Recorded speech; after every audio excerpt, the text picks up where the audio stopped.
গত 16 তারিখ কাশ্মীরে ঘুরতে গিয়েছিলেন।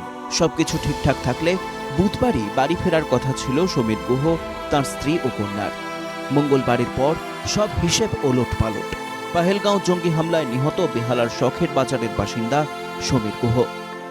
সকাল 7টার সময় আমার ফোন আসে। তারপর আমার ছেলেই ধরেছিল ফোনটা, বলে মা আন্টি কান্নাকাটি করছে, ফোনটা নাও। কথা বললাম, দেখলো কান্নাকাটি করছে।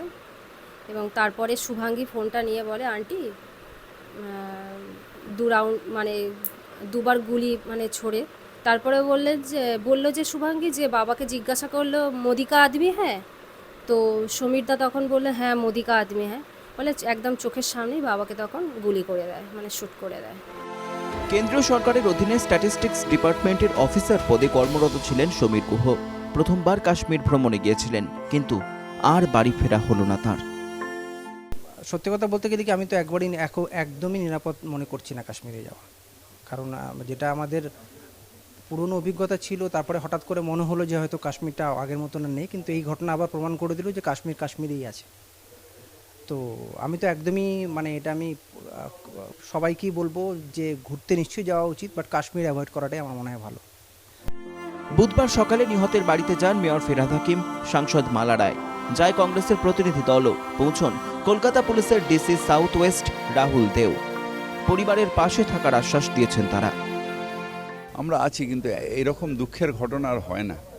এত কষ্টের আনন্দ করতে করতে পরিবার নিয়ে আমি বেড়াতে গেলাম, আর আমার দেহটা আসছে। এটা কাপুরুষদের কাজ, নিরীহ মানুষকে খুন করা।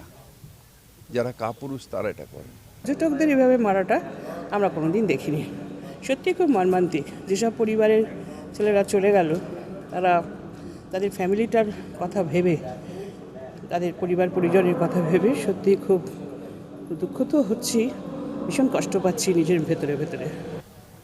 দেশের একটা সংকটময় মুহূর্ত চলছে। এই সময় আমরা কোনো রাজনৈতিক বক্তব্য রাখতে চাইছি না। আমরা শুধু পরিবারের পাশে থাকব, আমাদের যে নৈতিক দায়িত্ব সেটা আমরা করব। এবং আপনারা দেখতে পাচ্ছেন ইতিমধ্যেই এলাকার যারা পাড়ার লোকেরা রয়েছেন, ক্লাবের প্রতিনিধিরা রয়েছেন, বিভিন্ন রাজনৈতিক দলের মানুষরা রয়েছেন, তারা সবাই এসে পৌঁছচ্ছেন। বেড়াতে যেতে ভালোবাসতেন সমীর গুহ। সেই বেড়াতে গিয়েই সন্ত্রাসবাদী হামলার শিকার তিনি। পরিবারে তো বটেই, সবসময় হাসি মুখে থাকা মানুষটার জন্য চোখের জল ফেলছেন প্রতিবেশীরাও। Bureau report, NKTV Bangla.